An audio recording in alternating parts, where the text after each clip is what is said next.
I'm so happy to be here with these fantastic friends as we continue our Dragon Age campaign, playing through as agents of the Inquisition, as Liliana's birds.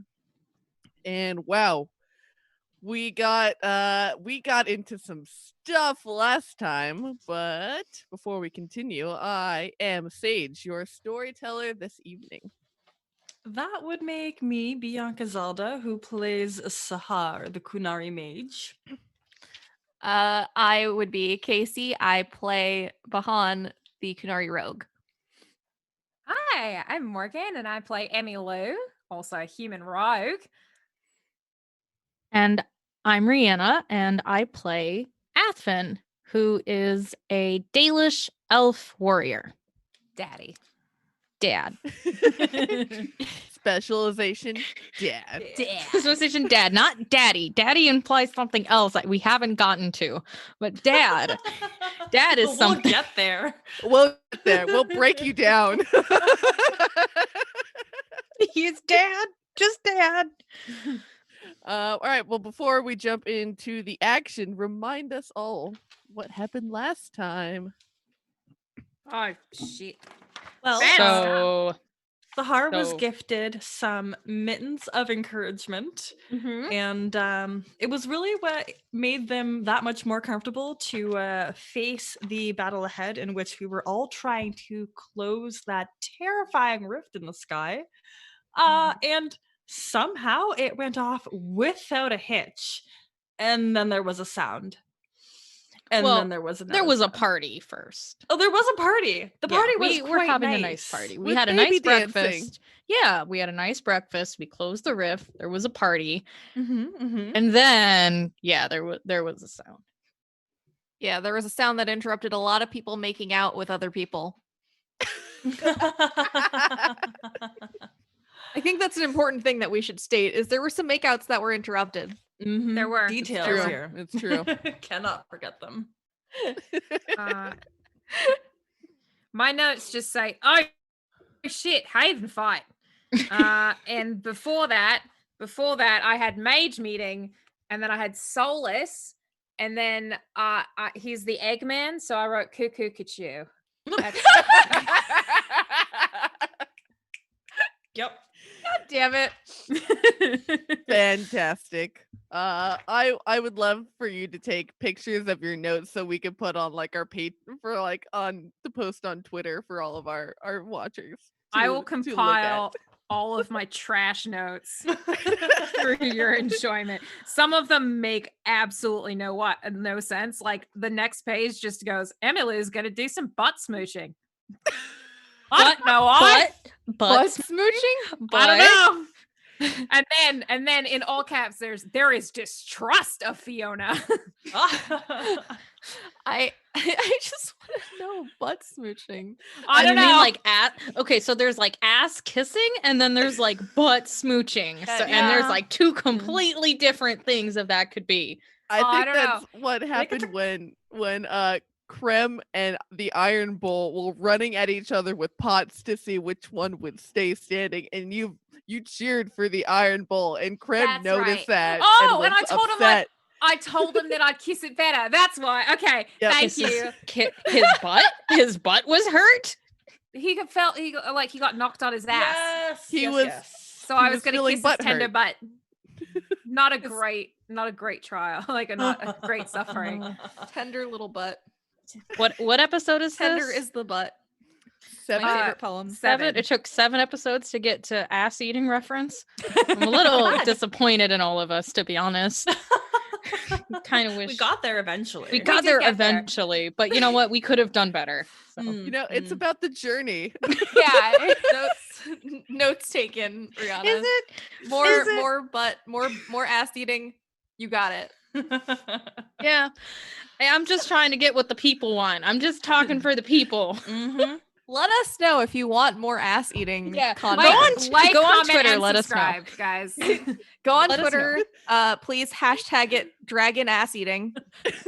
No, that's something completely different. Casey, please. Maybe no. No, we need to think our hashtags better. Oh my god. I can't stream cancel. Undo. We've been streaming for 7 seconds. I'm not good at Broken. hashtags. I'm out. Just pack it up. Oh my goodness. Oh, I'm gonna stop crying. Sage, please remember that you love us now just before you start throwing like weapons at us and attacks. Yeah, we're on the eve of like one of the biggest battles in our entire No big deal. lives, but Oh, Green Merjagon, don't spit tequila at your dog. oh, please don't. No. Although, shout out to everyone drinking because the world is a mess. Like, cheers, bros. Hashtag rose all day. I have coffee because I'm a grandma that can't stay up past 10 o'clock. I actually Very just thick had a roast. cup of coffee.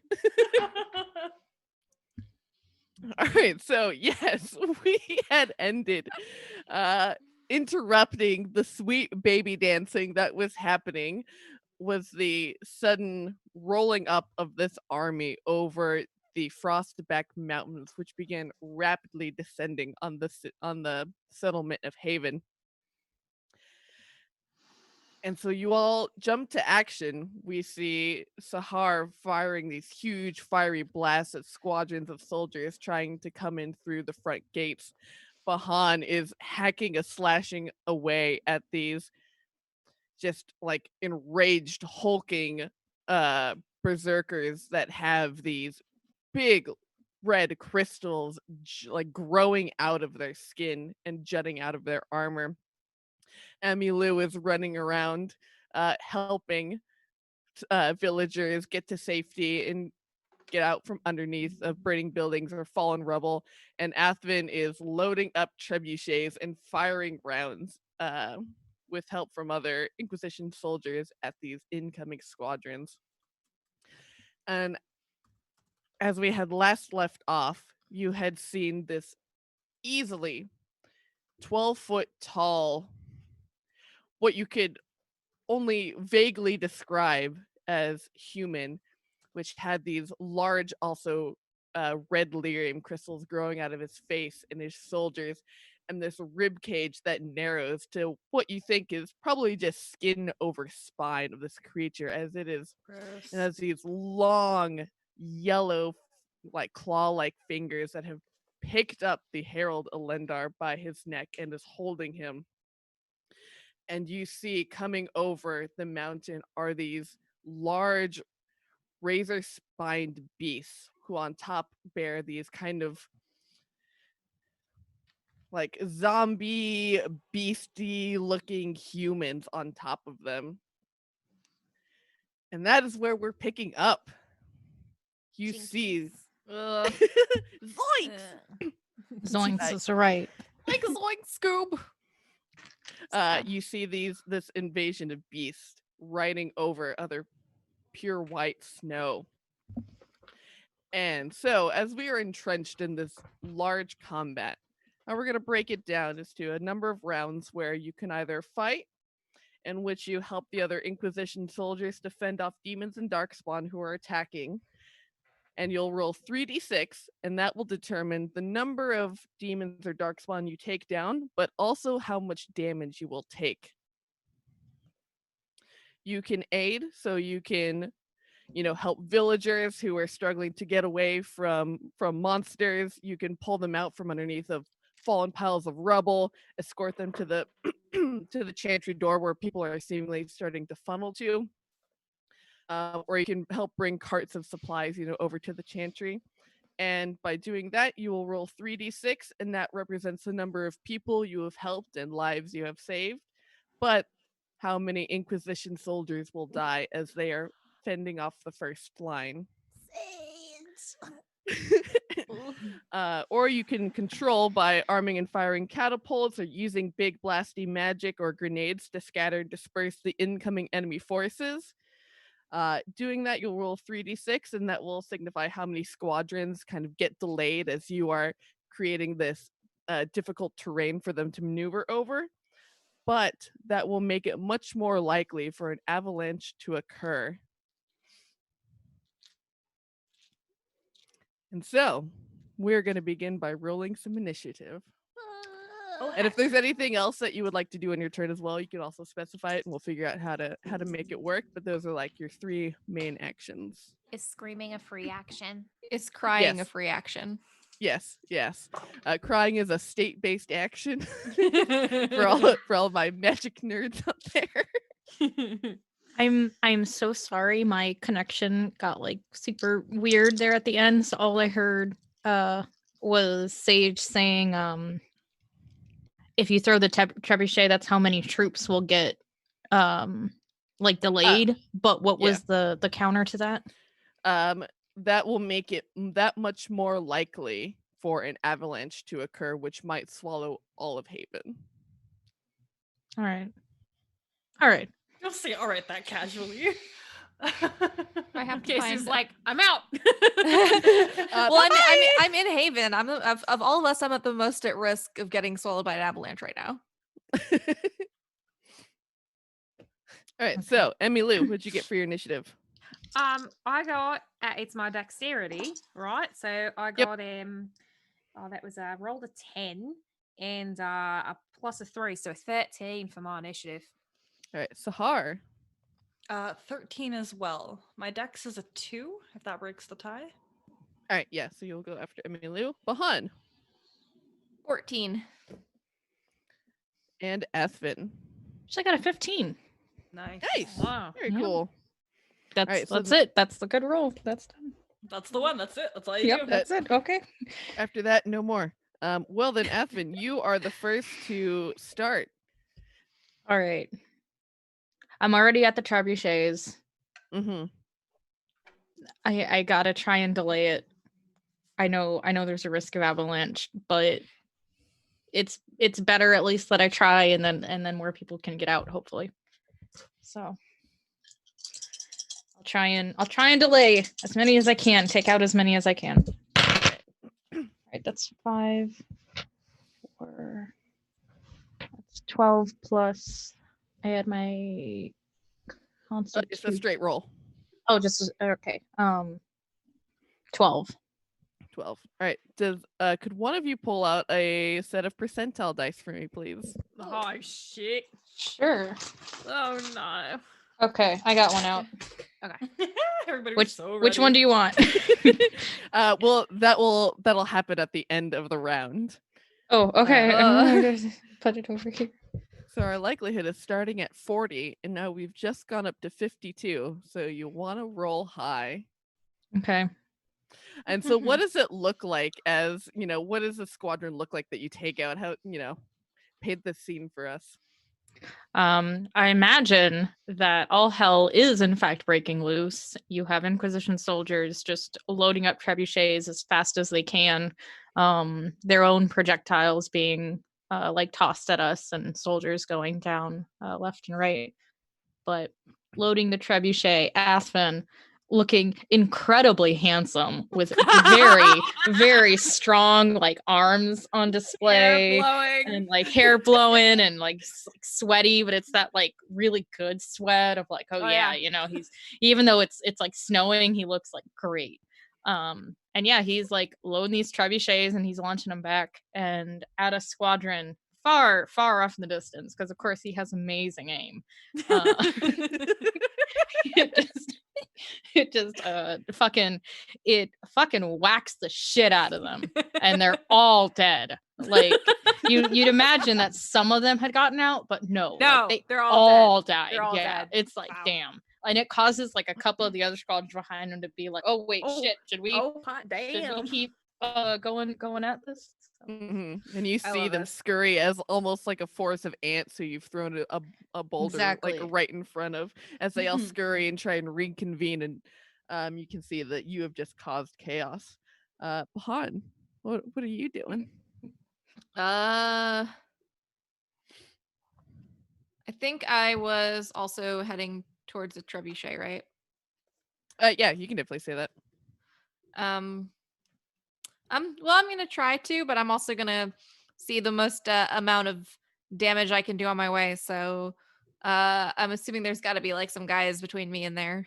Oh, definitely. Yeah. I'm gonna sneak attack one of them guys.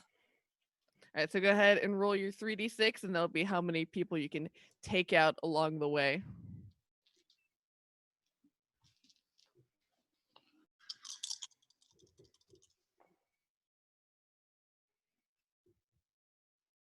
Six, and I got doubles on my ones. So you manage, as you're like running towards another trebuchet that you see that some soldiers are trying to take back, as demons are starting to swim over these hillsides. But as you're running through and you're just felling these demons that have rampaging around, you also take 6 damage as they get some claws into you. Okay. And then Emmylou. Okay, so the last thing Emmylou was doing was aiding people and getting them to safety. So for right now, that's what she's going to continue to do. So she's going to try and shuffle more people that she possibly can back up to the chantry and out of houses and kind of get them out of harm's way. Sorry, red shirt number 5 of the Inquisition. I appreciate your sacrifice for this noble cause. It's funny because we are the red shirts, technically. I wasn't going to bring it up.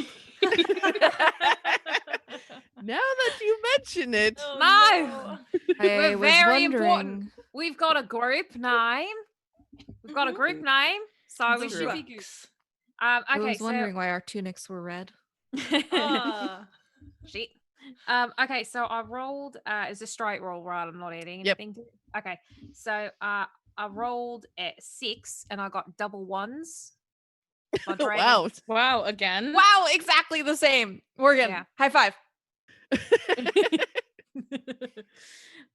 But my dragon die was a 1. I don't know if that matters or not. Yeah, doubles for these rolls won't matter. But yes, so you see, as you're trying to shelter and hurry these people, you see that the other soldiers who drop dead, who take a dying blow to help hold the demons back as you all run in for cover. And then Saharr. Saharr, if you get 6 and 2 ones again, I'll flip my shit and feel very left out. Time will tell. What I would like to do is, you didn't quite offer this as an option, but I want to heal the troops. I want to try and bolster our forces. I Very cool. recognize, that the civilians need help, but I don't know. Sahar's a bit of a warrior. They recognize the importance of the front line, really. Yeah, definitely. So we'll do 3d6, but you save that many soldiers, but that many people get got instead. That many civilians. No Oof, doubles. always a trade-off. Oof. 10 plus 5 is 15. Nice. And so you basically just unlift this entire squadron as they become reinvigorated with fighting force. It looks really cool, and I have my mittens as my hands are kind of pointed up towards the sky. Beautiful. And then you see suddenly this large red crystalline creature that stands about 20 feet tall and has a club for an arm and this like sharpened axe for the other. And you see it barrels forward and thrusts its claw, its like club arm against the walls of Haven and just blows a hole through the fortress walls. And you see running under its feet are these smaller kind of red crystalline creatures that dash and dart about as they move with this amazing speed, which almost seems as if they've teleported when they suddenly reappear right next to these other individuals. Oh, dang. And I will need one of you to make a percentile roll for me. Case has got it. Oh no. Either one of us. You can go ahead. All right. Mine's metal. I feel like that might be worse. Okay. All right. Big money. Hey, you said that one. Yeah. You said that one guy only had one big arm. Mm-hmm. He had one big arm and like one axe arm. It's kind of like too much. Yeah. Ha! I'm stalling.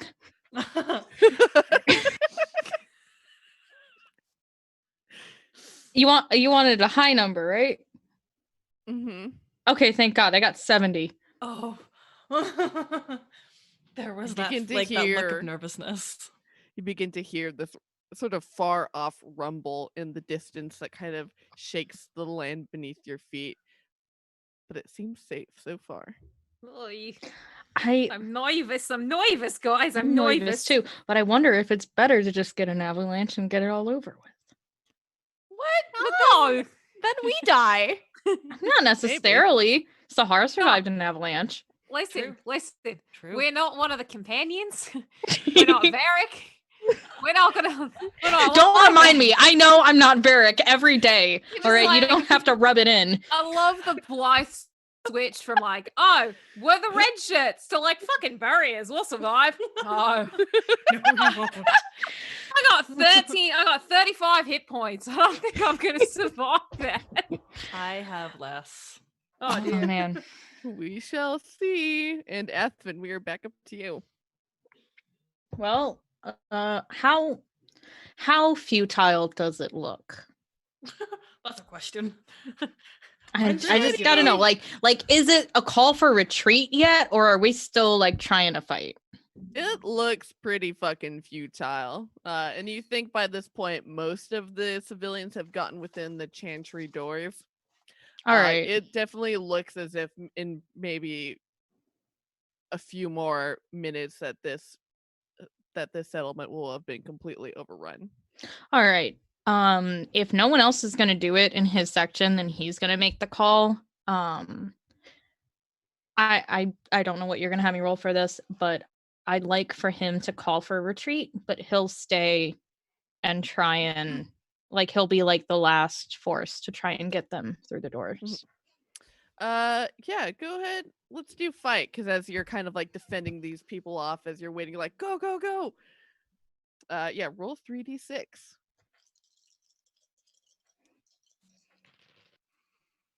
6, 4, Fight, 6, fight. 12, Ooh, 13, 14, 15, 16. 60. Yeah, so everyone around you just immediately turns tail and runs as they start making their way back to the chantry, and you, just as if through empowered by the elven gods themselves, you manage to hold back this line as they are able to get safely back. But you also take 16 damage as these sharp crystal kind of blades that are attached to their arms just pierce in at you, and you see these war axes just reaching overhead and clocking you. All right. And Bahan. Have I reached the trebuchet, or am I cutting down some more men? You have reached the trebuchet. Okay. Oh no. It's time to trebuchet things. Oh, Roll those 3d6. Emmylou's gonna put on her floaties. I don't know if that'll help me at an avalanche, but If they're ice floaties. There's so many good lines being said on tonight's episode that all of them would be really good as the cast t-shirts. I just want you to know. I like that. What would I add to that? Just a flat roll. Oh, just a flat roll? 13. Nice. Nice. So you managed to just take out one of your boulders actually hits the side of the mountain, which causes this crumble of rocks to just completely encompass over a large section of the army.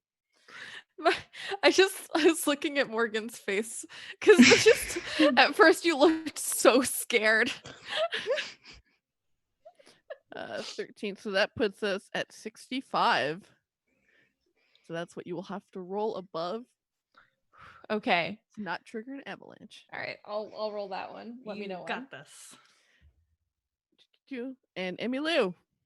okay. So you said that most of the people are already in their chantry. It's just like not a lot It's left. just like the last stragglers, and then all of the soldiers who are kind of defending this area until they can get in. Okay, so I'm gonna fight then, because then I'm just gonna kind of keep them off so those people have a chance to get in. So I'm gonna Brilliant. shoot some people, I guess. Oh, it's a much better roll. I got double 3s and a 6. So 12. 12. Very nice. So that's also the damage you will take. Ouch. So managed to get through. Extreme ouch edition. Saharr. So the previous heal quotation marks that I did that use up any of my mana? No. Cool. Okay. I think that they would feel a little bit more inclined to want to attack now. Scatter the small minions. Get them out of the way. Yeah, if you want to go over and try and just kind of like bolt some off, like, you know, with targeted bolts, or you want to go big blasty area of effect. I wanted to do AoE. All right, so that'll be a control roll. Okay. So 3d6. Yep. As always. Roll high. I've got doubles. One on my dragon die. I got 2 5s. Oh, we don't do doubles on this anyways. No. 13. Weird. All right, so yeah, you managed to just like, what? How does Saharr do this? Did like just completely wipe out? They put up their hands. You know, they have their. I think I chose a wand for my arcane focus, and they channel for a moment, and you just see this red glow start to swirl around, and it's kind of like with sparklers, where you get the remnant of the image. Until they swirl and swirl and swirl, and finally it just erupts in this explosion of flame, and this exaggerated flame blast engulfs the area, ideally destroying whatever is there. And if some things catch fire, oops, I tried. Excellent. Yeah, you see most of the by this time, most of the buildings have burned down, so you're just hitting these like huge debris of metal or of wood and stone just get blasted and shoot up like shrapnel. Nice. Whoops. And then yeah, you see this swarm of riders of just but only like 1 or 2 squadrons are actually able to make it into the walls of Haven as they begin dispersing and covering this place and swinging great long swords. And then Casey, if you're gonna roll this, you need to get above a 78. Mittens of encouragement. You got this. No. I got a 40. And so as Sahar's great exaggerated fire blast just plunges into the earth and incinerates everything in the area, you feel this earthquake rumbling underneath your feet, one that you have felt before, and suddenly huge caps of snow begin tumbling forward at Oh no. it feels like hundreds of miles an hour as this just blanket of snow is kicked up and starts just descending on Haven. And then we'll kind of break out. Yes, you're right. At least that. It does distinguish all of like the smaller fires that were happening. Yeah. But we'll kind of break initiative. But where do you all run to? What do you do? Saharr, how are you all feeling? Cover? Where can I go? Who do I see? Hello? Hello. Backing up. I never learned avalanche protocol. Yeah, that's a good question. Like with like an earthquake, you're supposed to like go into a basement? No, wait, that doesn't seem right. No, with an earthquake, you find an archway or like a threshold. Yeah, like something strong sturdy. doorways. I'm from New Jersey. I don't know how to do earthquakes. I don't know. Yeah, I'm in Florida, so hurricanes are like board up the windows and buy alcohol, so it's very different. That's what's a basement. Different That's protocol. basements. Or Yeah. tornadoes. Tornadoes. Just go to the basement. You go to the basement with alcohol. Always go to the basement. Yes, alcohol, basement. If I learned one thing from disaster movies, handcuff yourself to a pipe. I don't know. Maybe reconsider the last option, but hold on to that one just in case. You never know. We'll table that No, one. you guys never saw Tornado? I love Twister. It's Twister, it's that's Twister. Yeah. That's the movie. And then I was with, thinking of like Helen Titanic. Hunt. What? Like, Where do they put their belts on in Titanic? What? He gets handcuffed. No, I'm gonna back He me does up not. on this. He gets handcuffed to a pipe because they want to drown his ass because they're That's like right. 4 boys or no. but in Twister, the Helen Hunt, I think it is, like, and the guy, they like they're Twister hunters, Yeah, and they like handcuff his themselves to a pipe. JC Penney belt holds them during a twister. Yes, they tie themselves to a pipe while this giant twister that moved a cow. Thank you, Riana. I Yes. appreciate that you understand what I couldn't remember what I was referencing. No, Wow. believe me. All right. Well, I God will rest watch this his later. soul. So I look for cover. I think I recognize that probably a lot's being destroyed, been destroyed, and that I might have to run for a bit, but I will use whatever, strength I have left and run to cover, because I think that's general consensus for Avalanche. I'm just gonna Mm. Google this as we talk, though. Yeah, you see that the remaining sisters and the leaders of the Inquisition are just beckoning people inside the inside of the chantry walls, as these loud bells are ringing furiously. But still, just as you turn and run, you see Alundar still locked in combat with this huge, just crystal of a man. That guy, right? Too much, right? That guy. That's the one.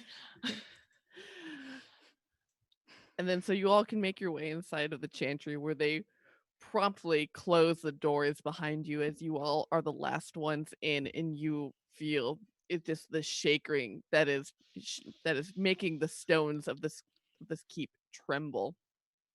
And you hear one of the sisters shout out, this way, back way, over here, there's the pass where we have taken in order to get to the Temple of Sacred Ashes. I believe we'll be safe traveling within this pass. And people immediately think it's a good idea. Start heading, sort of like stampeding towards the basement of this chantry, which leads out into this very narrow pass that clings to the side of the mountain that's just above the mountain, so there's where snow could fall and cascade over you. Mm-hmm. And people begin just rushing down there as fast as they can on this 15-foot wide road that is slippery and ice covered.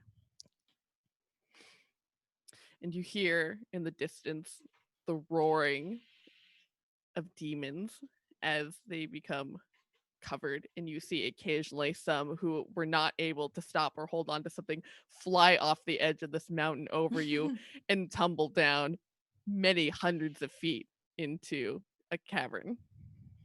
Oh dear. So at the end of the day, the avalanche wasn't that bad. Right. No, I agree.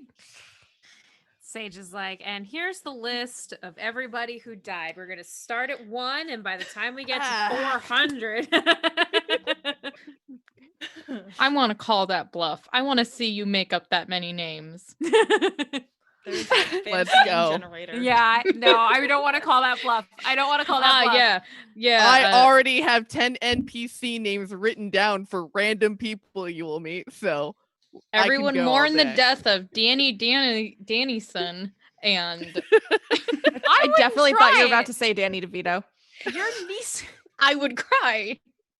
Yeah, R.I.P. Danny DeVito, was a Carta dwarf who smuggled lyrium shipments. He works for Wild. Varric. You would be. Hey, Sage, though, can we revisit that? Can we maybe revisit that like at a later date? Like maybe, if we have to go on a mission, I would really like that. To go on a mission with Danny DeVito. Would you not like that? I would You meet love Danny it. DeVito! I would love Danny it. DeVito! He's just a trash man. We're all very silly tonight. We are. It's good. I love it. Quarantine Dragon Age. Oh yeah. The longer as this your goes on, the characters- sillier our game's gonna get. Yep. But as your characters are all running from this avalanche in this very narrow pass, how do you all think you handle the situation? How is it that what is it that you're drawing on to help you keep your cool and to make sure, everyone is safe and going into that you are safe? That really like scary calm that you can get when something is absolutely terrible, but you have no choice but to react. I think that's what Athven's going through. And that he's just like, something can be done. He is doing it. If it's picking up someone, if it's like pulling something, if it's, writing something, then that's just what he's doing. Because there's no time to actually process anything. Yeah. Emmylou's uncharacteristically quiet. And seems to kind of be a little like the adrenaline of the initial fight has kind of worn off, and it's just putting one foot in front of the other right now that's keeping it going. What about Bahan? Saharr?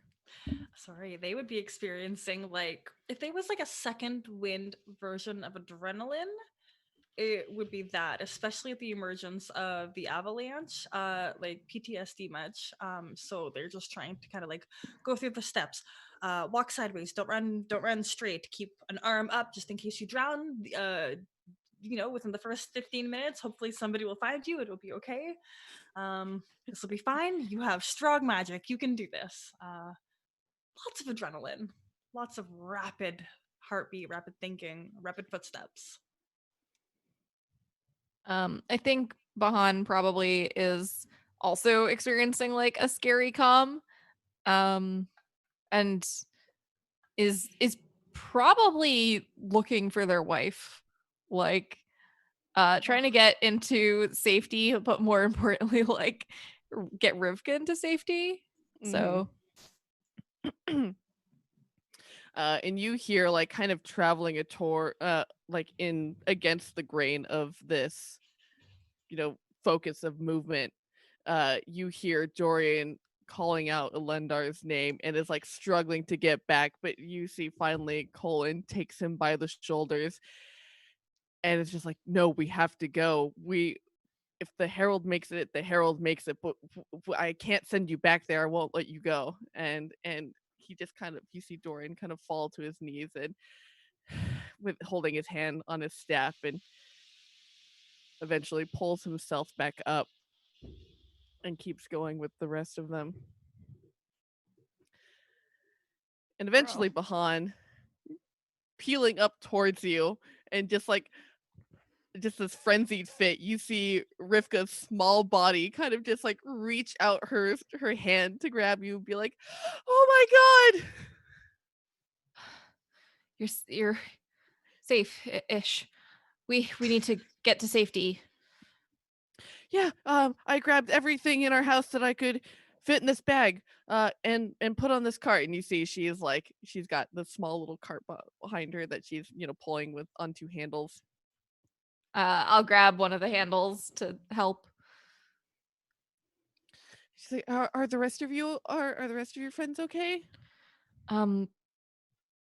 I look around. I don't think Bahan. I think Bahan's first thought was for Rivka. And sorry, guys.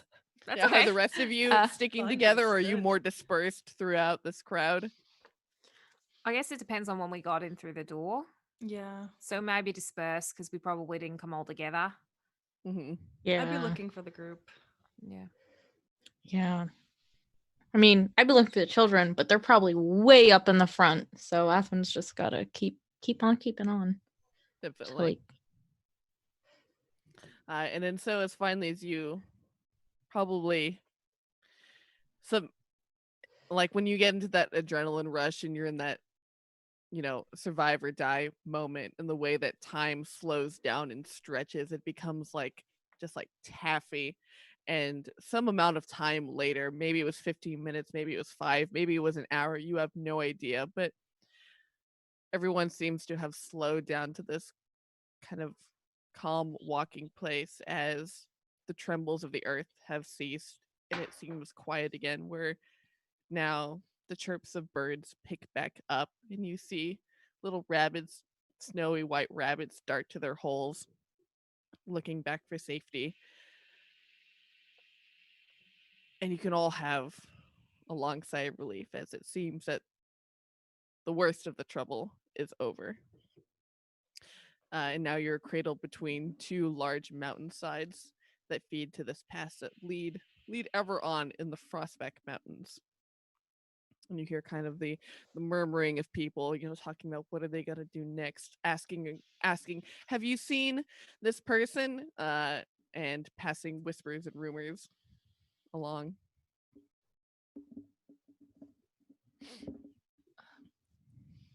Have we found each other yet, or? Yeah, as you all begin to, everything kind of calms down and the path widens up a bit, so it's about like 50 feet wide as you're traveling between these mountains, and you all can, find each other again. Oh, Athven's gonna Yeah. hug who he can. Yeah. Yeah, and Athven, one of the sisters comes up to you with Adrian and is like, we kept her safe, but Oh, something extraordinary happened when we were holed up in one of the cellars, and breaking in through the back, some demons came through, and Adrian, she repelled back the force with this, it's almost like a barrier that she conjured with her hands, and I think she may be a very special child, but she saved us. Baby mage. he's gonna. Oh boy, yeah, we'll deal with that another time. But he'll take her. It's Audrey. It's not a big deal, but it's Audrey. Sorry, Yeah, sorry. I it's was okay. like, it's an A name. Sorry, Audrey. It's totally fine. But yeah, he'll take Audrey and he'll be like visibly crying. Like, let's be real, this is a fucking tough ass time. And yeah, and he'll kiss her, and when he finds everyone else, he'll probably hug and maybe give them a little kiss too, because this fucking sucks. Like, this is the worst day out of anyone's probably recent memories, and he is more than willing to step down that like tough dad attitude and just kind of hold everybody for a second, because man, this sucks.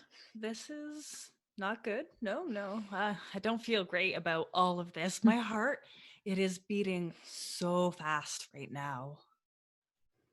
Yeah. Emmylou is I'm gonna head over to Liliana, and I'm gonna just tell her everybody who I saw definitively go down, their names. And she will nod very quietly and solemnly, as you can just get the sense from her that it's like for the first time she's really kind of dropped the mask that hides her feelings, and you see she is the face of a woman who feels like it was all her fault, and she will very patiently write down each and every name, and you see occasionally teardrops spatter the page and make the ink run, and you hear her go, shit, and she like dabs it and rewrites them. So we were the listed. I don't know about the Herald. From what we saw, didn't look like he could make it. It didn't look good. Well, if the Maker is really by his side, if he really is Andraste's chosen, perhaps a miracle yet awaits us. Maybe. But thank you all for performing your duty valiantly. You too, boss. And she'll continue onward, and she'll go and she'll collect another list of names from Colin as she begins compiling these.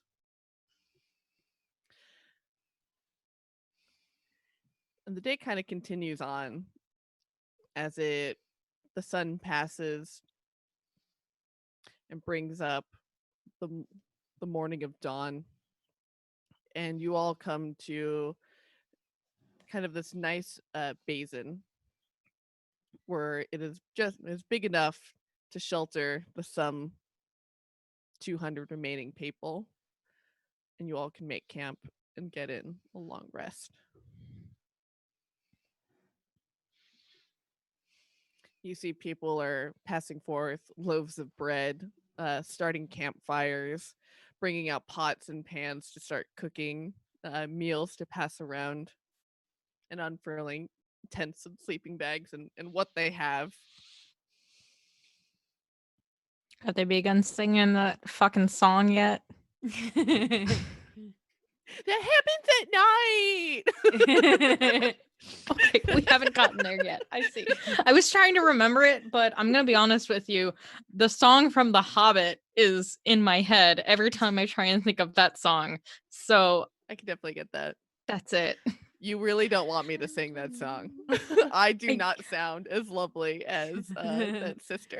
No, I would love for you to start it because maybe I'll remember it. I have no idea. So Emmylou's going to try her best to help out where she can.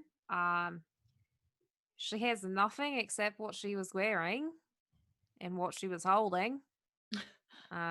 She's got everything else that she had was lost. So she's going to try and get as much as the essentials that she can and spread what's left around so that other people have them. I expect that she checks in with Krem, but I feel like everybody's going to be really busy, so I don't expect them actually spending much time together. More of just like oh, good, you're alive. I'll check in with you later. Yeah, you see him there, and he'll tell you about the few that they lost defending Haven, and be like, it was we did what we could, and we saved who we could. The boss has got another tent for you if you want, or you can just share mine. So that, like, Emmylou's been keeping it mostly together, and at that she will just burst into the ugliest tears. Just like, and she's not a pretty crier. Like, her face goes entirely red and her nose runs, and it's not cute. But she just, like, for a second, she's just like so taken over by like this little kindness that she didn't really feel like she was able to experience, and just kind of break and just cry. He immediately welcomes you into his arms, and like as you kind of like heave and sob, he'll like move you over to a log that you can sit on, and he just like holds you close and dear as you can just like sniffle and snot into his shoulder. Yeah. Yeah. So kind of like just wiping snot off her face. She's gonna be like, thank you. You'll kind of like do the little chin punchy thing a little bit, and be like, Krem, you idiot. It's okay. Like, I know this is a new thing, but either way, I've always got your back. Cool. I really like you. And you see, like, it just like kind of like blushes a little bit. It's like, And I like you too. I'm really glad that you're here right now. Because I feel like I would have been a lot worse without you. Likewise. And you see, he gets like a little misty-eyed. But I'm gonna work on making sure we've got booze. Yeah, no, totally. There's lots of stuff, but I'll see you tonight, okay? Yeah, I'll be here. This is our where we're setting up. So See you yeah, later. go do your thing. And he'll give you a little butt pat as you like go away. Like the first time that like a little ray of joy has like gotten into her heart in like 48 hours. OTP. Yeah. Sage, can I ask you something? Yeah. Just because I feel responsible for the avalanche because of my role, and I'm wondering if the avalanche happened directly after I did my trebuchet, like in the canonical timeline, or if it's just Casey rolled bad and it has and Bahan would not think that they were responsible.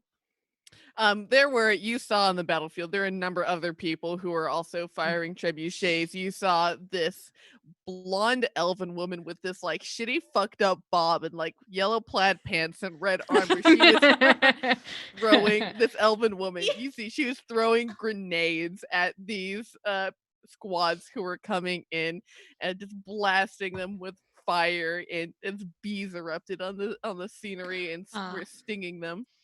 Absolutely her fault, 100%. Okay, well, I mean, if if Sarah was around, then I'm gonna blame her.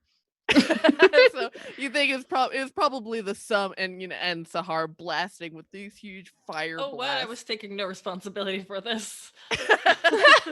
Definitely the summation of all of these things probably caused it. Okay. I'm just like sitting over here like, okay, well, it was my bad roll, but I'm not sure if I should feel like responsible in character, or if it's just like, oh, I rolled bad out of character and I have to feel responsible out of character and it shouldn't come into. Okay, cool. Cool. Tight. No doubt. So yeah, and Rivka starts immediately kind of like setting up a tent for you and her, and goes to check in on the rest of you, and it's like, I'm so glad you're okay.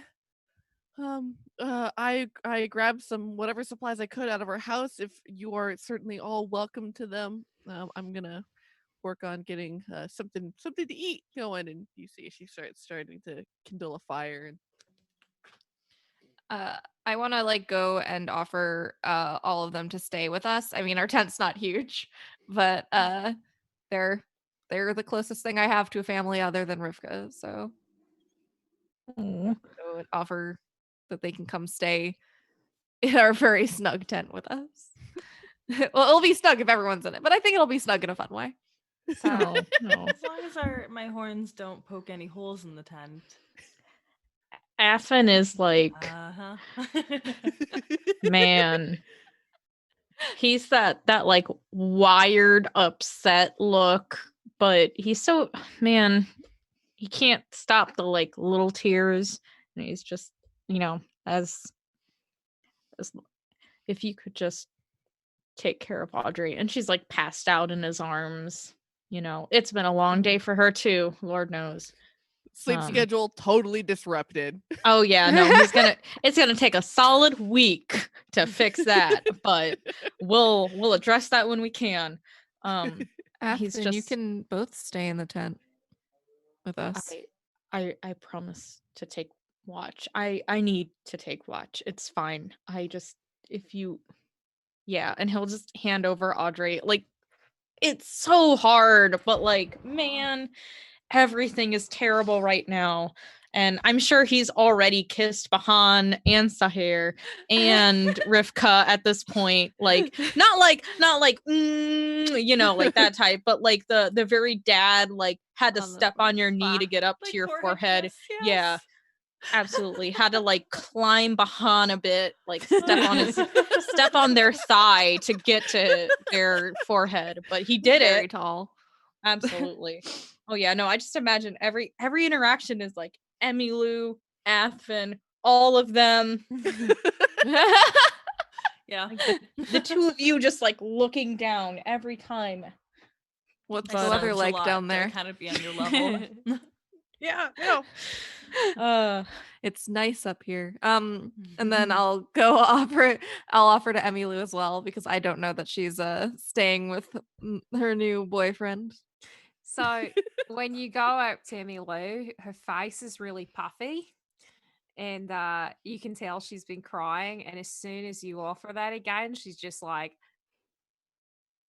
"Is really sweet again?" Yeah. I'm really glad that we're friends. I got a place to stay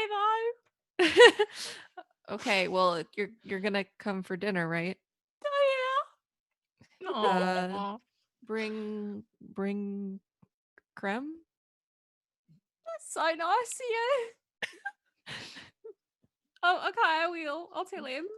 By the way, Bahan is just carrying Audrey right now. That makes her cry harder.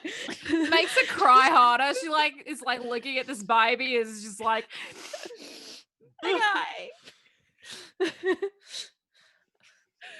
Bahan has no idea what to do with a child, but they're gonna bring this child back and lay it on something comfortable.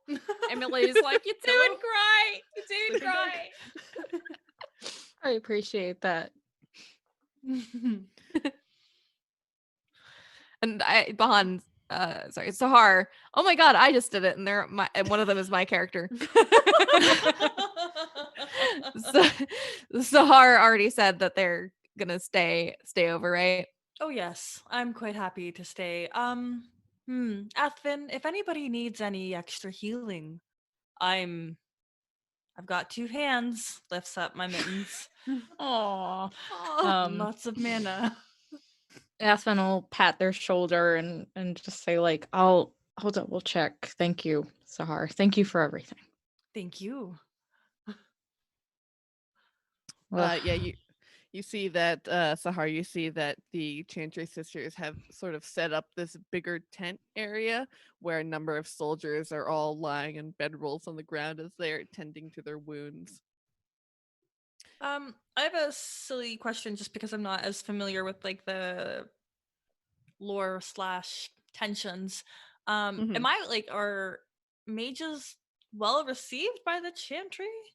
Like, there's some tension, so I don't love wanting to go there. Okay. Yeah, so there's a general, of course, the tension of the circle, which is overseen by the Chantry, who supply the Templars. That's to make okay. sure, I just knew about the Templars. Yeah, Okay. yeah, to make sure that mages don't get possessed by demons, or if they do, then to deal with that situation.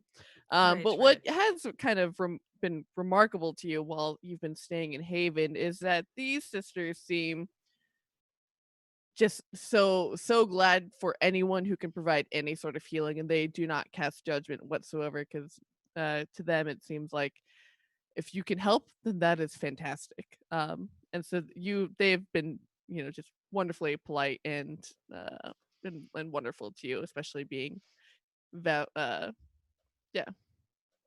having the spiritual healing arts. Real talk, do they not even cast judgment when I'm using my heal, but I'm also secretly stuffing in like, oh gosh, what's the herb of the day? I didn't even think about dill. Into their like collars. And they'll like, one of them will eventually approach you and she'll be like, "Is that a Kunari healing practice? I'm most interested in learning about how different cultures use different healing herbs." Kunari herbs. Yep. Eat some of the dill. Sure. Wonderful. Made a friend. Hey.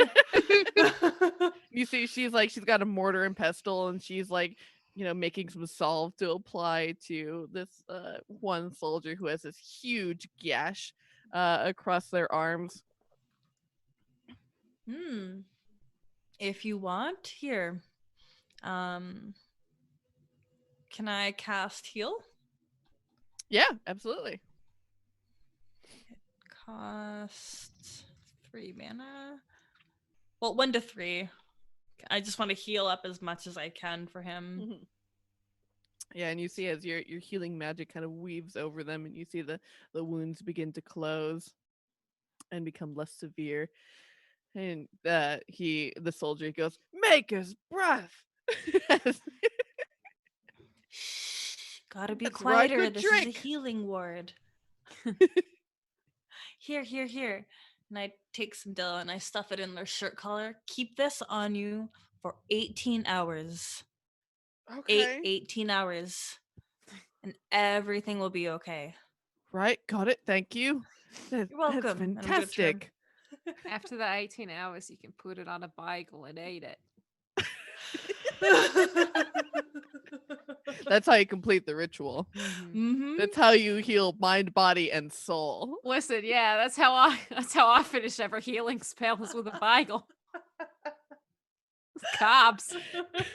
Carbo load. I just need a little bit of bread. I mean, but let's be real. Like, how many things aren't solved by a good ass breakfast or bagel? It's true.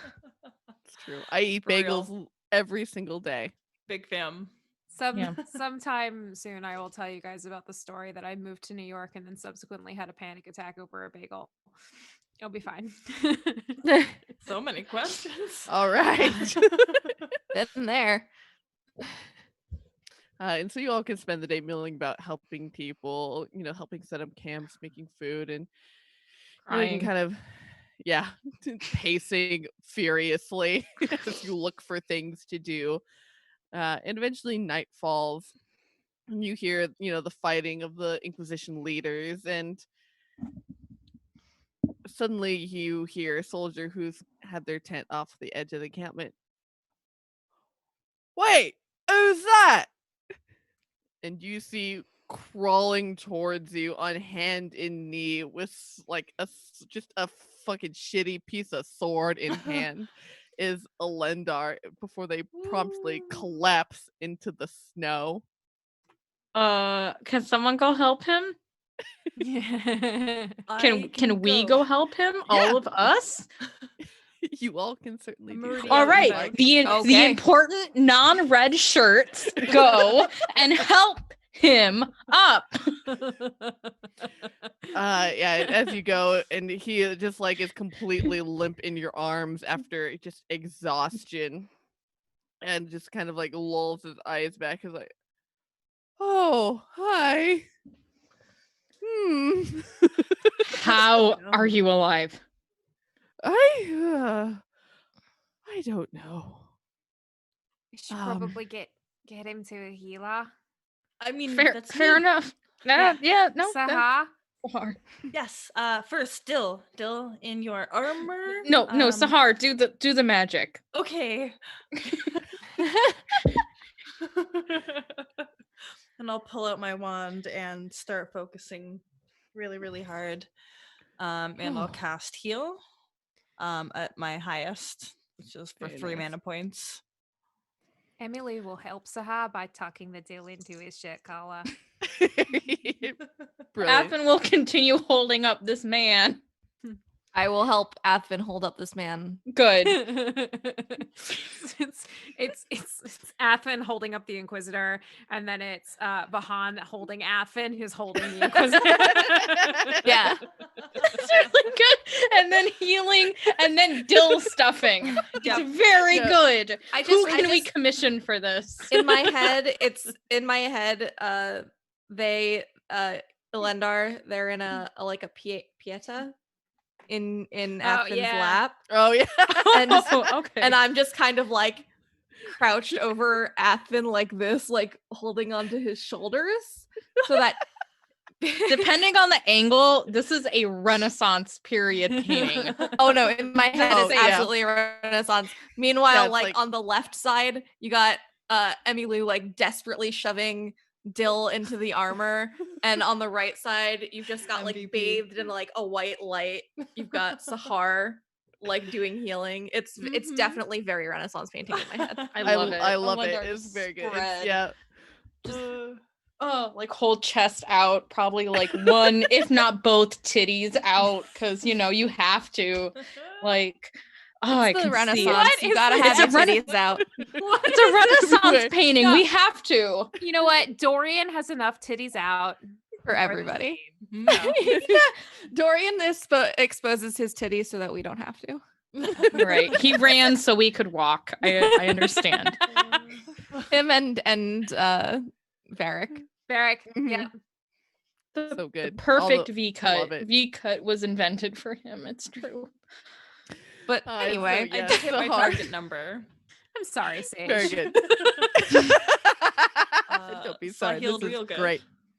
Very good. As you, just imbue him with this, with your magic, and he's like, his eyes flutter, kind of open. He's like, "Oh my God, thank you, my gods, thank you so much." You're welcome.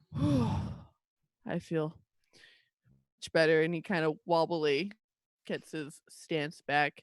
And you see rushing forward through this encampment is Dorian, just like running full force to grab him. And Be he- All right. careful. He doesn't have Dill. He has some. It's okay. and you see they clutch in this loving embrace, and Dorian like grabs him by the back of the head, and it's like has their foreheads against each other. And he's like, "Don't you ever do that again." You know that SpongeBob meme where he's Sponge Gar and it's like that's Athven right now. Like he didn't notice any other time, but right now with all of this, yeah, he's just I feel like Bahan is like gently trying to drag as many people away as possible so that the two of them can have that intimate moment. they can drag Athven, but his face ain't moving. It's just Bahan's like, no, they're having an intimate moment. Let them be. Let's not stare at them awkwardly. That's weird. Emily's gonna start crying again, though. Oh, Damn broke. I love it. One on each arm, Bahan. One on each arm, just dragging them back. I'm just trusting Saharr to like follow us as I drag Calmly. confused Athven and bawling Emmylou. Emmylou. Saharr follows calmly unaffected. Yeah. the Dill. It's a deal. Bahan is just like muttering under their breath in Kunari or Kunlat. Is it Kunlat? Kunlat. The language? Kunlat. Yeah, in Kunlat about like about these people just like having intense emotional reactions that they're not prepared for. It's been a long day, Bahan. Bottle it up. It's wait, can you speak Kunlat? No, I'm just saying in general. Like you can be muttering all you want. It's been a long day. Well, also Bahan just doesn't deal with emotions very well. So For sure. I want the fan fiction written of how you managed to land your cute wife. I do want that. it was probably very awkward and weird. In only the best kind of ways. Yeah. Mhm. It was probably one of those where like it was a lot of awkward staring, and then she sat down and was like, "So we're getting married." That's almost definitely what happened. Is that like it was all Rivka? Like Tuesday? Bahan, 3 o'clock? See you See you there. there. Bahan was like staring like this mage is gorgeous, and I have feelings, and I don't know how to deal with this. And Rivka was like, that Well, Kunari has this is feelings for mine. me. Mhm, mhm. We're doing this. This is happening now. I made your bouquet for the wedding. Yes, you definitely did. Aw. You were my I best love this. mate. Yes. Beautiful. And so you all, as you manage to drag them back to the encampment, and you all can spend the rest of the evening just, as you would. Do they have any information to share? Like, there has to be something. Like, what did you see? Like, what happened? Like, how did you go down? Like, how did you survive? Yeah, how did they get back? together? Like, when did this happen? How did I not notice? What the Athven, fuck? That's not your business. I know it's not my business, but when? So, Athven, at some point in time, they got together because they are attracted to each other. Yeah, no, I know that, but like when? At one some more. point in time. So Emily's gonna perk up at the prospect of gossip. So, at least, maybe, by before Redcliffe. How? I don't know. It just clicks in Bahan's head that it's probably Dorian's foot they saw when they were in that, which is a thing that they're not going to tell anybody Mm-hmm. because that's not something they don't gossip. That's not what they do. So y'all never gonna find out. I feel like there were a lot of darlings thrown around There, when we were doing. I went for like 2 days having Yeah. like a nice trip Oh, with yeah, that's my true, niece. you weren't Just like there. two days. Uh-huh. And then I come back and all of this is fucking wild. And then that's even disregarding the fact that we were attacked and all this shit happened. But like That was a everything lot. is so fucking wild. You didn't end up with someone, did you? Who's you? Who am I looking at? Just like anyone? Saharr looks around confused. I have a wife. What? No, I know that. I know. Rivka's very lovely, please. She I know, waves. lovely. She is lovely. So I feel like Emmylou is like kind of watching Athven like pace around in the middle of this like rant about everything that's going on, and is just gonna like It's a coping. very gently kind of pat them on the shoulder and be like, "Do you need a hug?" Yes. Emmylou's gonna give Athven a hug. Would it make you feel better if I told you that it was probably before Redcliffe? Probably not. No. I'm gonna ignore Based it. on the It's fine. I expression, don't care. no. I don't care. I I don't care. I don't tried. care anymore. I'm getting a hug. All of you shut up right now. It's fine. I'm gonna come and awkwardly join in the hug. Ah, group hug. Okay, but I come with Dill.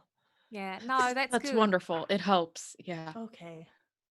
I feel like this is day 3 of us slogging through the mountains and we've been sweating and we're dirty. So the dill is actually a really nice respite from how everybody smells like trash right now. It's been a while since you've had a bath. Yeah. See Rivka is happily bouncing Audrey on her lap. Yeah. But Emmylou's gonna gently pat Athven on the head and be like, I don't know what it really means, but Krem has been sharing his tent with me. I don't know if we're like official or not, or if like we're Jeez. but it's like happening. So that's one good thing. Oh, by the 12. Yeah, no, that's fine. You're fine. I would just like an invitation, but other than that, good job on you guys. You like an invitation? Whoa, to an Krem's invitation to tent? what? Wedding. Sorry, Oh, I should have finished we're that. just talking about a tent right now. I don't know if we're gonna go that far. I mean, Uh, but you will. Bahan, do you people get married in tents? Is that what I've deduced? I mean, I didn't get married in a tent.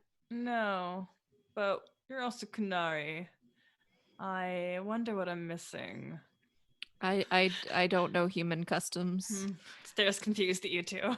Yeah, I'm gonna also join in the confused stare, and I'm gonna be like, should we ask another human about this? Emmylou is gonna say you should definitely ask Varric.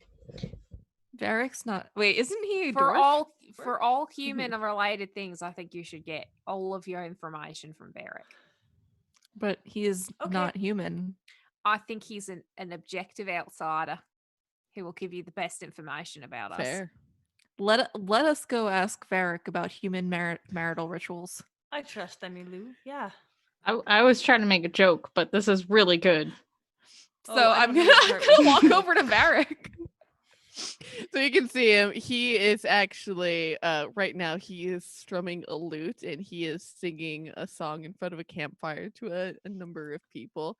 And it's this kind of very lutey song about Bye. a man who, snuck his way into this woman's bedroom, and it's very naughty song. And as as he just finishes, you can steal a moment. Varric. What can I do for you? Saharr and I Blowing were in the wind. told by Emmylou that you understand human rituals better than anybody, which I don't understand because you are not human. But they I trust know Emmylou. lots. Look at him. He's full of information. That was a And very intriguing song. he smiles broadly and is kind of like beaming at this compliment from that he has taken as a compliment from Saharr. And he's like, I've written a few books on the things humans do. Oh, interesting.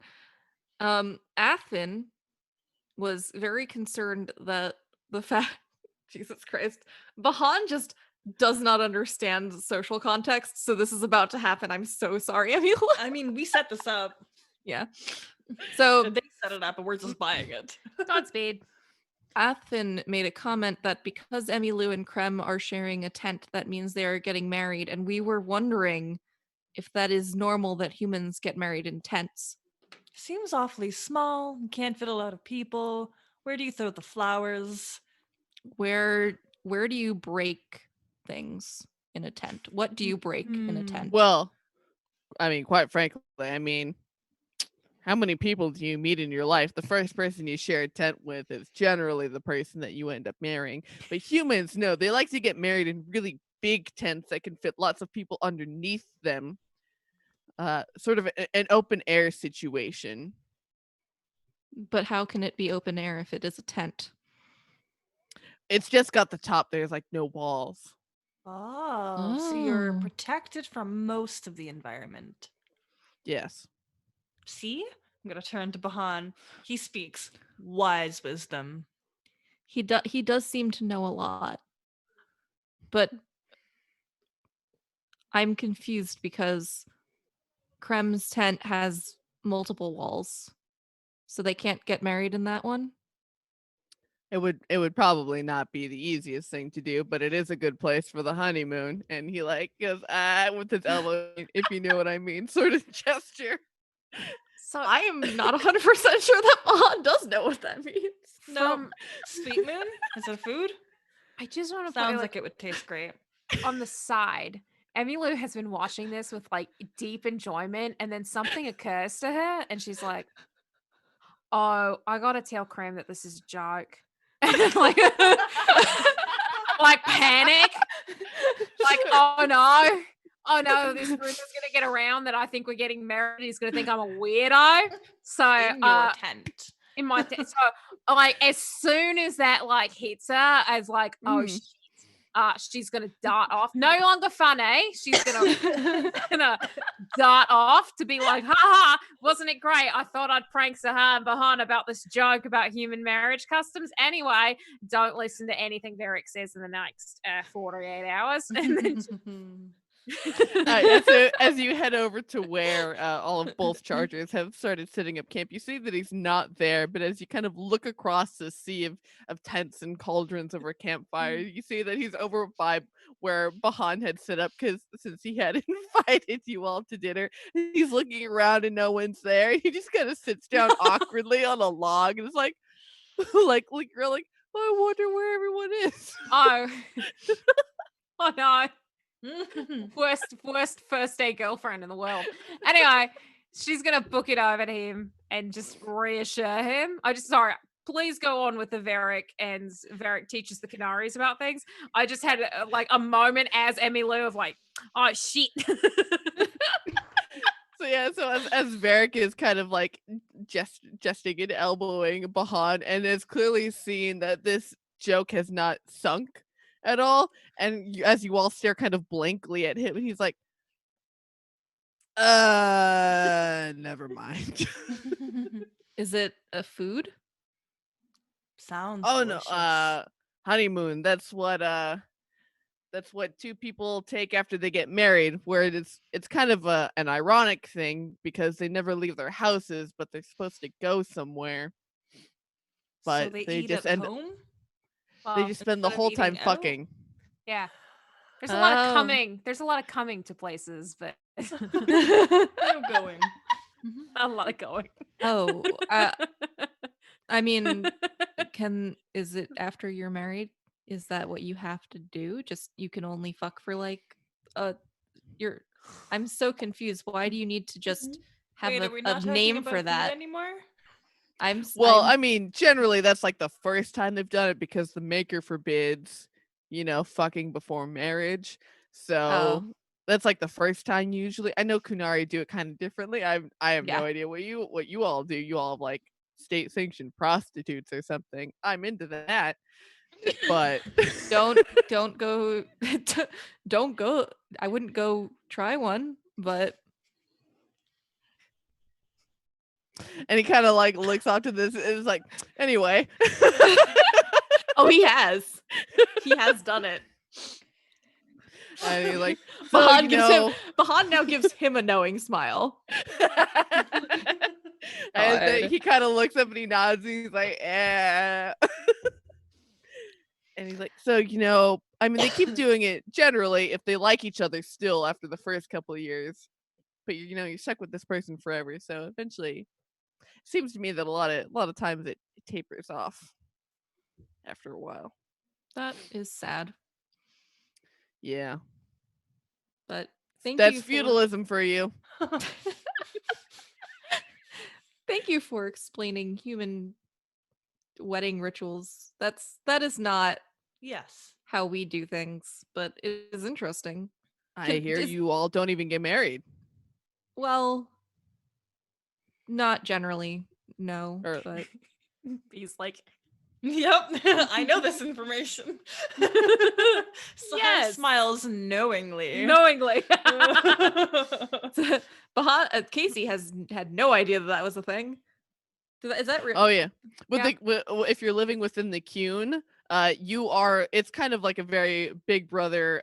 Oh God, what was the Giver? Where they're like, you and you are gonna mate, and you all have optimal children. Yeah. Oh, okay. And so there is no marriage. You don't even have names. It's just you your are- roles. You're only as worthy as your job, basically. Yep. Children But- are. But taken everyone care of. has worth. Everyone has equal worth. It's just you don't Yeah. have an identity. Yeah. You have zero identity, and people are paired together based on what they think will be an ideal match. You have a child. The children are taken care of like communally, Okay. Oh, okay. and educated and everything, and brought up so that it's kind of like everyone's your parents in this sort of way.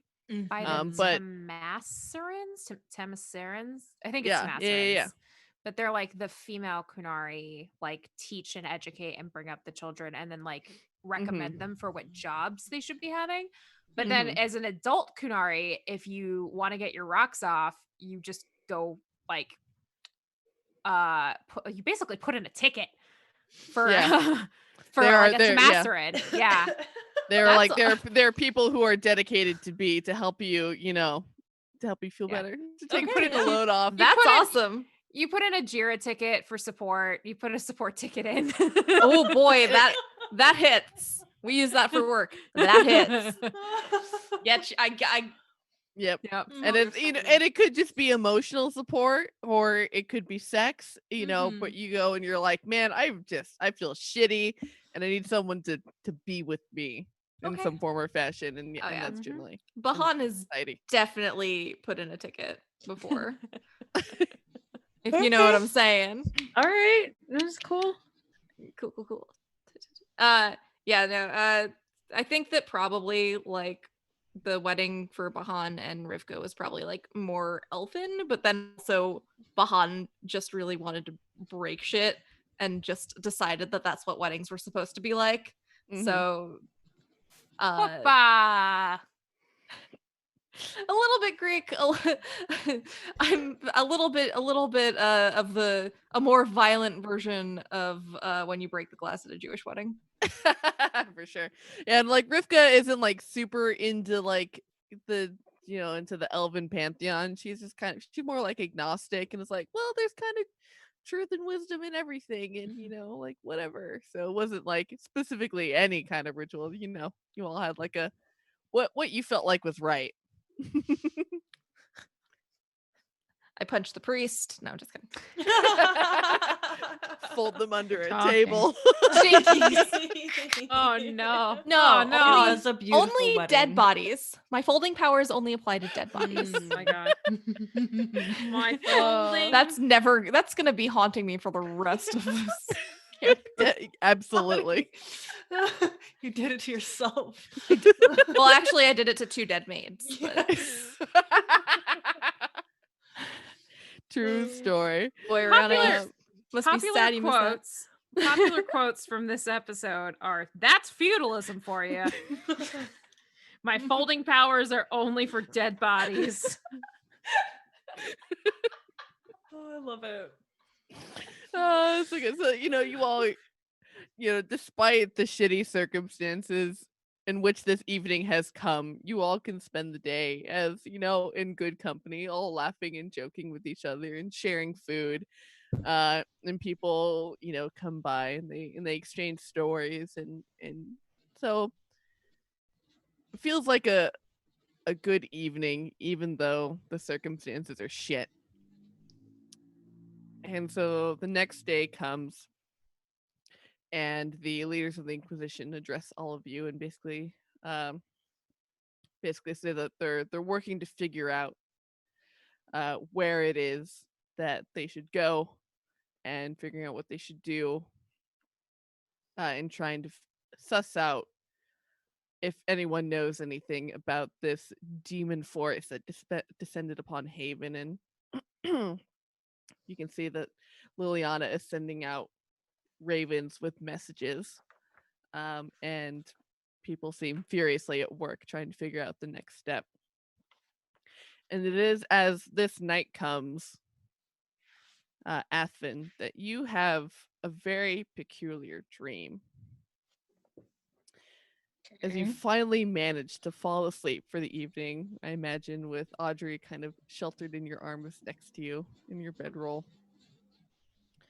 you have this dream about these floating mountains that all have bear a part of a fortress upon them. And suddenly, as this kind of beautiful, peaceful scene, there is this prismatic spray of light and the sound of almost like an explosion.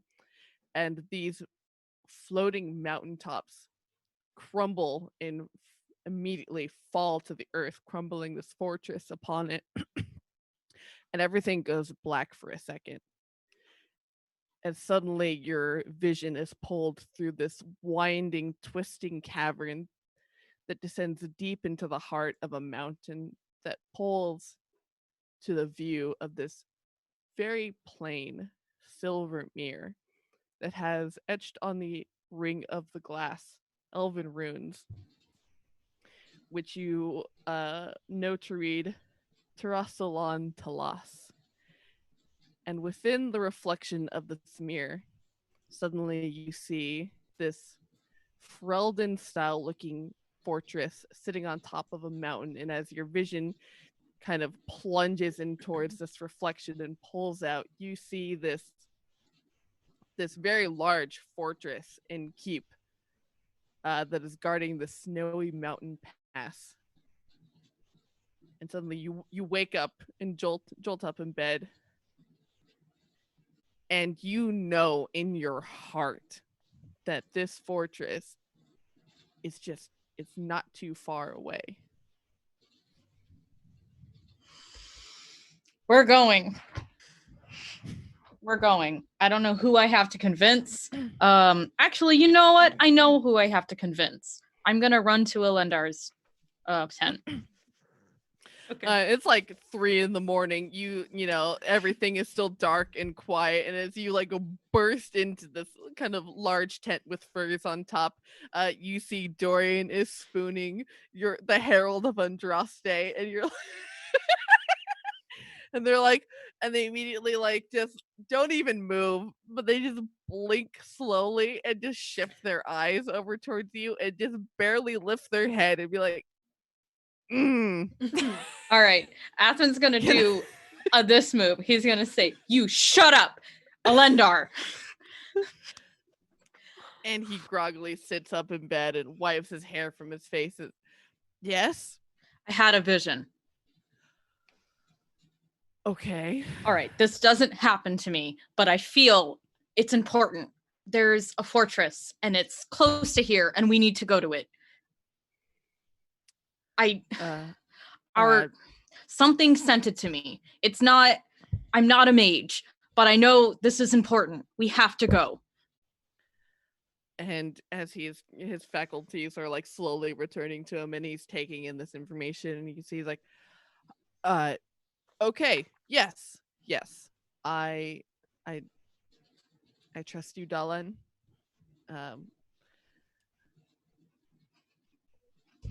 If you have what is it that you have seen? Where are we going? Does he know the direction? Yeah, you're like, it's north about 50 miles. It's north about 50 miles. It's there. It's Ferelden, but it was shown to me, and I saw a mirror like those that some keepers keep. It's important. We have to go. He's like, mirror, keep. Okay, keep. Okay, yes. All right. Good. All right. Well, I'm not gonna wake up an entire village right now to move, but as soon as dawn breaks and we break camp, I will alert everyone and we will make moves to start going this way. Yeah, okay. I couldn't forget it, but thank you.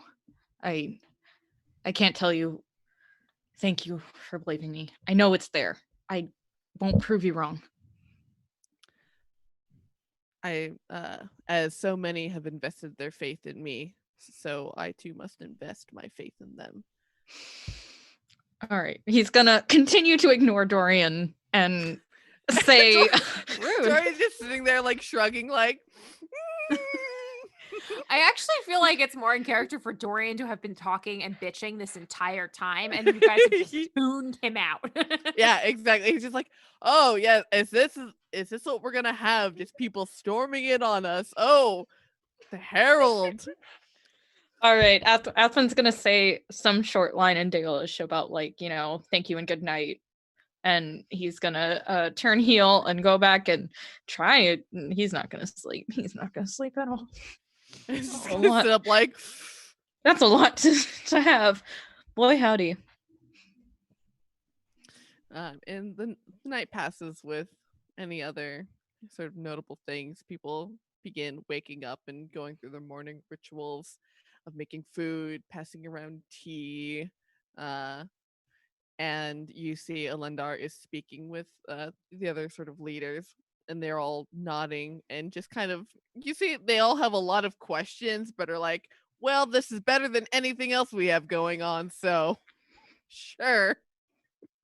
And news starts getting passed around to everyone in the camp about pack up your gear. We're gonna, we have a place that we can go. And as that news travels through camp and it meets all of you who are, having your morning breakfast and going through your normal routines as much as you can out in the wilderness. Mm-hmm. I'm bouncing the baby. Mm-hmm. Thank you. And so go ahead. Oh, no. I was just going to make idle conversation. I enjoy that. It is good. It's okay, go ahead. But yeah, as you all break camp and start packing up to start traveling on the road, you all head out probably around early morning, probably like 7 or 8 in the morning, and can start heading out on this long 2-week journey towards presumably a place that will be Are your we new even home. So are 2 we weeks? properly supplied for a 2-week long travel? Yeah, 2 weeks is a lot. Holy shit. We're gonna die out there. You're not sure. Some kind It's of like okay. wildlife we can hunt and stuff. There Yeah. better be like supplies of water as well. Well, there's a fuck ton of snow. Yeah, we can melt snow if we Okay. need to. No, we're Y'all gonna, yeah, y'all got boil fire it. magic. We can melt And, snow. There Okay, were boil it. little bunnies that I heard were out, so I'll go out with like a hunting party and Mhm. get Yeah. rabbits and little creatures and critters and such that'll get eaten. Keep us going. What's the terrain like? It's definitely very kind of rocky, mountainous terrain. It has, like a smattering of forest, and there's definitely caribou that like to pass through this area. There are bears, there are rabbits and snow foxes who all kind of live in this area. Okay, goats probably. Yeah, definitely. As they're herds of the wild rams. There are definitely goats in the frostback, as we will find out shortly. As the goats were the thing that caused the rams were the thing that caused the avalanche that you all lived through previously, as they Yep. tumbled down the mountain with their fighting. Mm-hmm. But as the 2 weeks progress, you all have to face, of all these things of making sure everyone has water, sending out hunting parties. At one point, there's a rock slide that separates the two halves of the group, and you have to maneuver and traverse around it. One morning, you all wake up, and there have been many notes left by elderly people who have said that this is not my fight, and we don't want to burden anyone. And so they all had left notes and had disappeared in the morning. Oh my god, Wow. what was that 90s song where they get in the car and they drive away? Oh, you made up my mind. Mind. We started packing. Yeah, They that left? one. Yeah. Oh, the road. Oh! The road, yeah. Yeah. They roaded us. Yep. Oh, they took themselves to the farm. Eek. Yeah. Well, maybe say a word of kindness to them and a moment of silence. Yeah.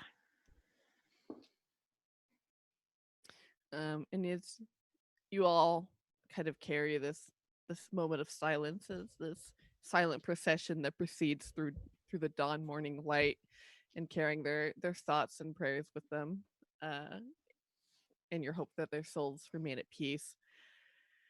It is after 2 long, rugged weeks in rough terrain that you all suddenly see this huge fortress.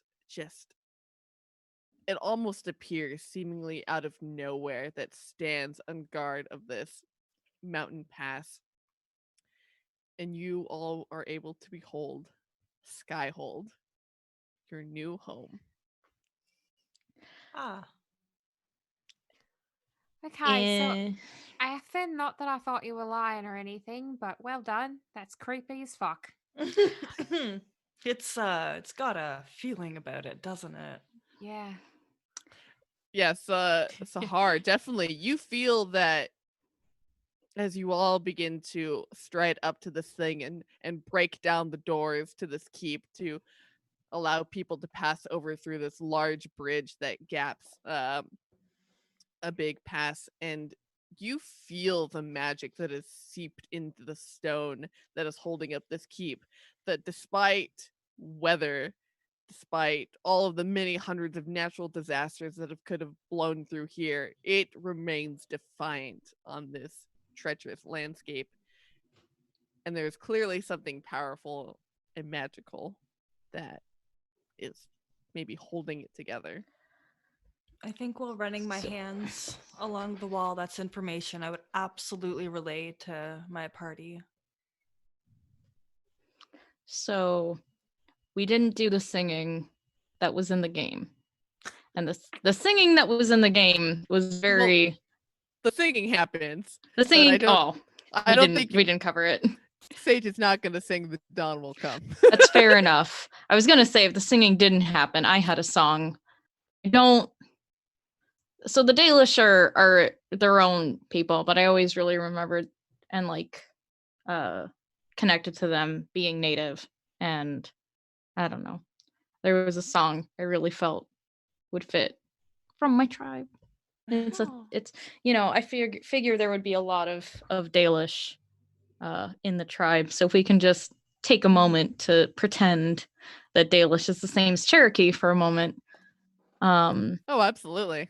Yeah. So it's a very simple song, and it's for when the sun rises. And it goes, Windaya-o, Windaya-o, Windaya, Windaya, oh ho ho ho, hey hoy, hey hoy, ya ya ya. And you repeat it. And I figure if Athven and the other Dalish really did see this, they'd probably sing it. That was Yeah, beautiful, Riana. as soon as you get through the first the first run through of it, Elendar immediately picks up after you in this kind of rich baritone voice, and you hear these other voices throughout the procession who is leading up this mountain pick up this song, and you even hear other people who aren't Dalish, but they start to sing a complimentary like humming melody underneath it as you roll up in through these gates and take in this shabby but still very beautiful fortress to be your home. And I think that's where we're gonna end it. Yeah. Thanks, That was Riana. That was Oh, so no. beautiful. That was wonderful. Yeah. Thank you all. I really appreciate that. Yay. Oh wow, this has just been a roller coaster of feels. What a session, guys. And I thank you Feels. all for coming on For this real. journey with me. Oh, my heart is so full. Me too. I can't Oh. tell you how much I appreciate it. Yeah. You all are great. But Right I back at ya. have been your storyteller this evening, Sage. That makes me Bianca Zelda, and you can find me on Twitter, Instagram as @BiancaZelda. I would be Casey. You can find me on Twitter at Child of Ginevra, and you can also find me on the Lucky Die podcast as Zaltada, on on Remember X Not a Test as Maddie, and on Poplar Kids podcast as Stevie. I'm Morgan. You can find me on Twitter at ThistleRaven. You can also find me and B every other week now at the Gamers Table stream, where we're going to be doing a Conan the Barbarian stream. That's awesome. That's Yup. amazing. We That's didn't know something. we were both invited to it, so we got popped on the Discord, and it was like, oh, hello! Fancy seeing you here. Yeah. And then you can normally find me on Taking Initiative, which is TI_pod. I also run that Twitter, so you can say hi to me there as well. And we're dropping a new episode, I believe, on Monday, and we're going to be having wonderful guests. We're going to have Serena on there. We're going to have Lauren Obo Crazy on there as a guest. So we're It has been a joy listening to you all play Storm Mhm. King's Thunder because I And- adore that book. Hold on, we're gonna have Volley on there, and we are going to have Casey on there as a guest. It's finally happening. It's finally happening. We recorded this a year ago. It's finally happening. I'm so excited. You said Serena, and I was like, oh, it's that one. Oh It no. All Surreal's gonna get a blast from the past. And it's a wonderful romp and joyful time and taking initiative after a couple of sad episodes. So you can tune in. Now's a great time to tune into our giant romps, and we hope we see you. Thank you for everyone. This has been so Oh wait, wonderful. Riana, I'm sorry. Oh my god, sorry. I talked enough for both of us. I'm sorry. No, it's fine. I'm the worst. No, you're not. Hi, I'm Riana, and I've been playing Athven, and if you ever want to talk to me about how the Dalish are very thinly veiled Native Americans, we can always talk on my Twitter. It's DIY Ferret. I'm always happy to talk about that. Yay. That's it. Beautiful. Well, let's see. All right, so 2 weeks from now, the 17th, when we would normally be playing, we will be taking it off. I'm taking a personal day. So we will be back May 1st on May Day. And this will be wonderful. I can't wait to play with you all again, but this will be wonderful. And sorry, yes. April 17th, I think I'm streaming a game called Molgoths versus Visigoths. No that way. sounds amazing. Are you familiar with it? I backed no, that on what? I backed that on Kickstarter. I had that like saved and waited for that on Kickstarter forever. So What? funny. If you need anybody to play that, if you don't have enough players, hit me up. That's I believe amazing. Also on April 17th, I'm going to be streaming something for the Long Island Tabletop Convention, which is all online right now because we no longer have a convention space. So if you want to participate in that, there's a whole bunch of podcasts and a whole bunch of wonderful people that are going to be participating in that. And that is also April 17th. Yeah. So there's April, plenty of things to film. yeah. Yeah. April Come find us. 17th, I'll be playing Animal Crossing, and you can come to my Twitter and we can trade items if you're worried about that. Wonderful. No worries. There will lot be of plenty Animal of things for the Crossing. internet to do and to engage with you all beautiful people. And yes, stay safe, my friends, and thank you all for playing with me and tuning in. Thank you. Thank you. Come on.